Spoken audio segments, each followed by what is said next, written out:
World leaders have had enough, and the newest mega trade bloc, led by the EU and India, has left Donald Trump completely on the outside. As nations pull back from Washington's volatility, Canada suddenly stands out as the dependable partner the world actually wants to work with.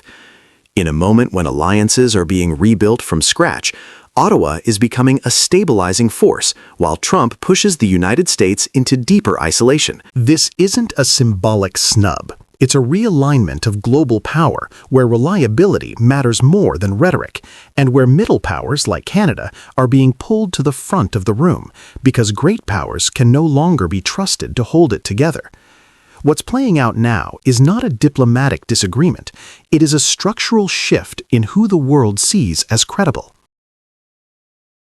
In January 2026, U.S. President Donald Trump opened another front in his trade battles by threatening 100% tariffs on all Canadian goods if Ottawa made a deal with China, a reference to the preliminary tariff arrangement on electric vehicles and agricultural products reached during Prime Minister Mark Carney's recent visit to Beijing. The escalation came on the heels of Carney's widely noted speech at the World Economic Forum in Davos, where he argued that the post-Cold War order was not evolving but rupturing, and that middle powers must deepen their cooperation to protect their interests in this new landscape.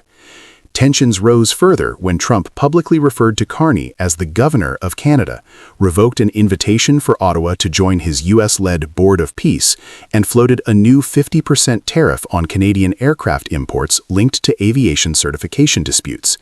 Each move reinforced the message that Washington was prepared to pressure allies who stepped outside its preferred economic orbit. While Trump escalated his rhetoric, world leaders were charting a different path. On January 27, the European Union and India finalized a major free trade agreement, creating a bloc representing billions of consumers and reshaping global trade flows without U.S. involvement. Across the Pacific, countries from the UK to Japan and Canada itself have been engaging with China through carefully managed, pragmatic economic channels. That trend has only strengthened as Trump's unpredictable tariff strategy deepens fractures in both transatlantic and transpacific relationships, pushing nations to seek new arrangements that insulate them from American volatility. Prime Minister Carney's Davos remarks captured a pivotal moment. The architecture that held global cooperation together after the Cold War, long anchored by U.S. leadership, is coming apart, not through gradual transition, but through erratic geopolitics and the growing use of economic pressure as a weapon. In this environment, Trump's tariff threats cannot be viewed as isolated policy decisions. They function as signals, often crude ones, that ripple across global markets and political capitals. Whether aimed at Canada, South Korea, or tied to aircraft certification fights, the pattern is the same. Washington is prioritizing economic leverage over alliance stability. But instead of coercing partners into line, this approach has produced something very different. Nations are realigning collectively, seeking arrangements that reduce their dependence on any one power. The EU-India deal, expanded cooperation in Asia, and deepening ties with China are all signs that the old order is losing its pull, and that countries are building new networks they believe will serve them better. For decades, Canada's economy has been tied closely to the United States, but the recent wave of tariff threats and geopolitical friction has pushed Ottawa to accelerate a shift it had already begun. The preliminary tariff agreement with China is a clear example. It lowers barriers on key Canadian exports like canola and eases duties on Chinese electric vehicles, signaling a pragmatic reset after several difficult years in the bilateral relationship. Carney's government has emphasized repeatedly that this is not a full free trade deal, nor does it violate any commitments under USMCA. Ottawa has no intention of negotiating a comprehensive FTA with Beijing. Instead, it is pursuing targeted technical measures that stabilize markets and open specific channels where Canadian exporters stand to benefit. But even with that careful framing, the political message is unmistakable. Canada will act independently when its economic security requires it.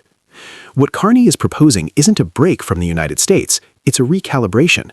His point is that cooperation shouldn't depend on coercion, and that middle powers like Canada, Japan, South Korea, and several European states share a common challenge. They are trying to maintain stability in a landscape where major powers use economic tools to force alignment. Carney's strategy is to build a web of overlapping relationships with Europe, with the Indo-Pacific, with India and ASEAN, so that Canada can hedge against sudden shocks from any single partner. The logic resonates beyond Canada's borders. Many countries no longer want to be pulled into the gravitational tug-of-war between Washington and Beijing. They are looking for flexible, resilient networks that allow them to trade, invest, and cooperate without becoming dependent. What is emerging is not a rebellion against any one power, but a more distributed global system where middle powers have far more room to shape the rules. The U.S. response to these shifts has been mostly defensive. Trump's rapid pivots between threats and walkbacks have injected uncertainty into relationships that once relied on steady American leadership. As confidence erodes, some European governments and traditional Pacific allies are moving ahead with trade and investment talks with China and others, often without U.S. participation. Trump's portrayal of Canadian trade diversification as an act of betrayal reflects a foreign policy rooted in zero-sum thinking. But many nations are rejecting that logic. They are looking for arrangements that expand their options without surrendering sovereignty, and Canada is increasingly part of that conversation. Canada's evolving approach does not signal an abandonment of the United States. The economic relationship remains deep, and no responsible government would walk away from such an integrated market. What Ottawa is doing instead is adjusting to a world where relying on one partner, even a close ally, carries real risks. In this environment, diversification is not a gesture of defiance, it's a form of protection. That shift is part of a broader global trend. Middle powers are stepping into roles that used to be overshadowed by superpowers. Agreements like the EU-India Pact, Canada's renewed openings with China, and expanding engagement with ASEAN show how countries are building their own networks, not waiting for Washington or Beijing to dictate the terms. Canada's diplomacy, steady, predictable, and grounded in long-term planning, stands in sharp contrast to the confrontational style coming from the United States. And this is where Trump's strategy may be backfiring. Every tariff threat, every public insult, every sudden policy reversal reinforces why countries like Canada are choosing to diversify. Rather than isolating Canada, Trump's tactics risk isolating the United States itself. Nations aren't banning America, but they are quietly reorganizing their alliances and supply chains so they no longer depend on U.S. stability. The takeaway is clear. Canada is positioning itself not as a replacement for the United States, but as a reliable player in a world that values consistency more than ever. And the more unpredictable American policy becomes, the more valuable that reliability will be. The central question is no longer whether Canada can withstand Trump-era turbulence. It already is. The real question is whether Ottawa's evolving trade strategy becomes a model for how middle powers navigate a fractured international system. Is the United States driving the world into competing blocs or unintentionally knitting new blocs closer together? And can Canada's diversification approach set the standard for countries seeking balance between sovereignty and integration? This will be one of the defining challenges for Canada in 2026, with implications that stretch far beyond the border. And South Korean President Lee Jae-myung continues his summit diplomacy in Gyeongju. This morning, the president met with Canadian Prime Minister Mark Carney. Now, this marks their second summit following their first one on the sidelines of the G7 summit in Canada in June. The two leaders reaffirmed their comprehensive strategic partnership in their opening remarks. In the quiet autumn air of Gyeongju, history and strategy converged. This ancient Korean city, once the heart of an old dynasty, became the stage for a new kind of diplomacy. On October 30th, 2025, Canadian Prime Minister Mark Carney met with South Korean President Lee Jae-myung, a meeting that signaled something larger than a standard APEC handshake. It was the beginning of a new chapter in how Canada sees Asia and perhaps how Asia sees Canada. The two leaders finalized what both sides called the ROK Canada Security and Defense Cooperation Partnership. It is the first defense agreement Canada has ever signed in the Indo-Pacific. Alongside it came a framework for sharing sensitive data, new plans for cooperation in energy and critical minerals, and an understanding that the next decade will bring the two countries closer than ever before. While Washington raised new tariffs and tightened its focus on domestic gains, Canada and South Korea were drawing a different kind of map. one based on shared opportunity rather than leverage. The symbolism was striking.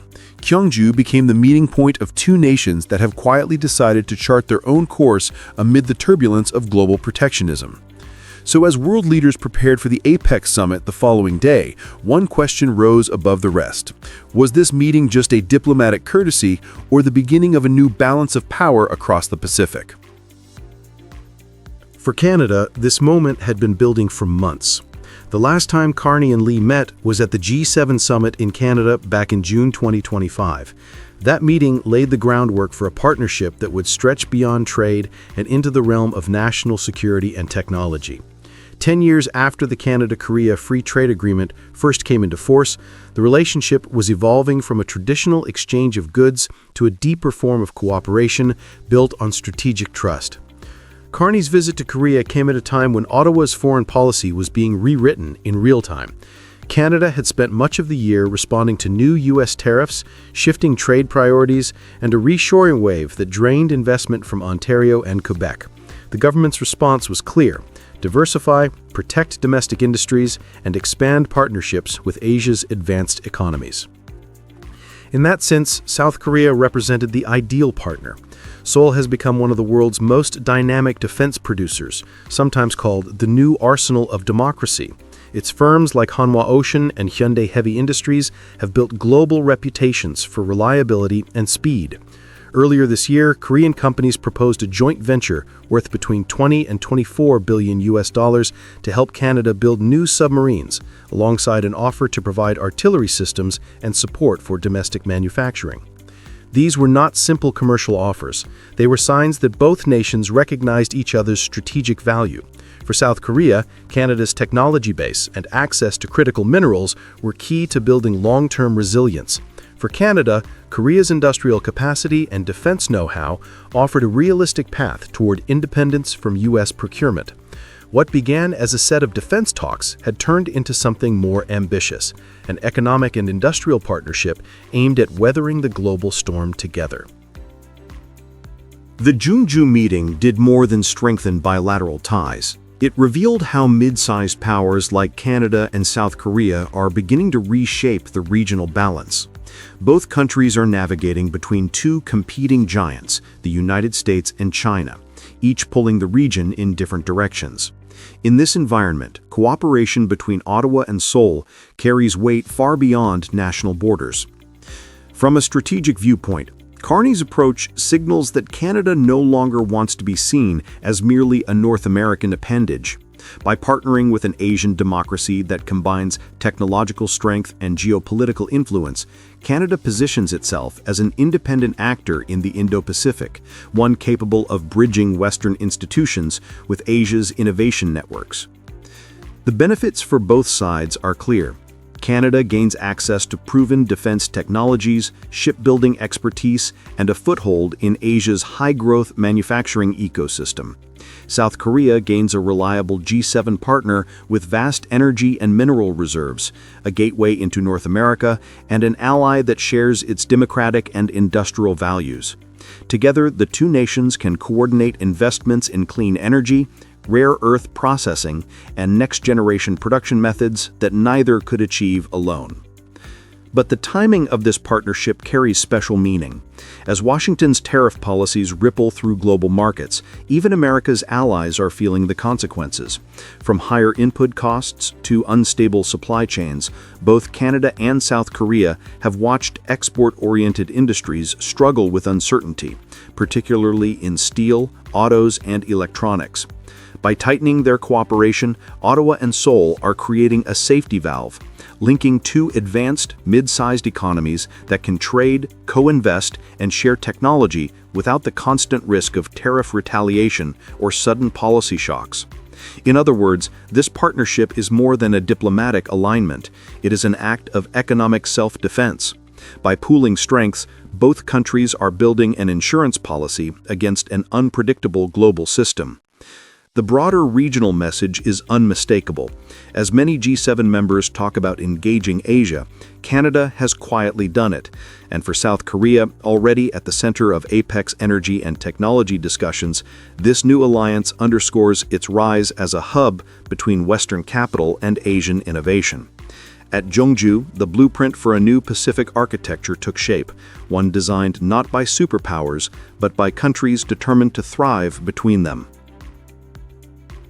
The Jeonju summit ended without dramatic headlines, but its impact may prove lasting. For Canada, the meeting with Lee Jae-myung was not a mere diplomatic courtesy. It was a declaration of maturity in foreign policy. It marked the first time in decades that Ottawa advanced a major strategic initiative without waiting for Washington's approval. In Seoul, Carney's schedule included a visit to the Hanwha Ocean Shipyard, where he viewed the technologies that could soon help modernize the Royal Canadian Navy. For many observers, that visit symbolized the shift, Canada no longer looking south for solutions, but east. While President Trump spent APEC week reinforcing America first, Carney spent it building Canada global. The difference was more than semantic. One vision narrows alliances to protect domestic industries, the other expands partnerships to protect shared stability. In the coming years, the Canada-Korea partnership could evolve beyond defense into clean energy, nuclear research, and digital infrastructure.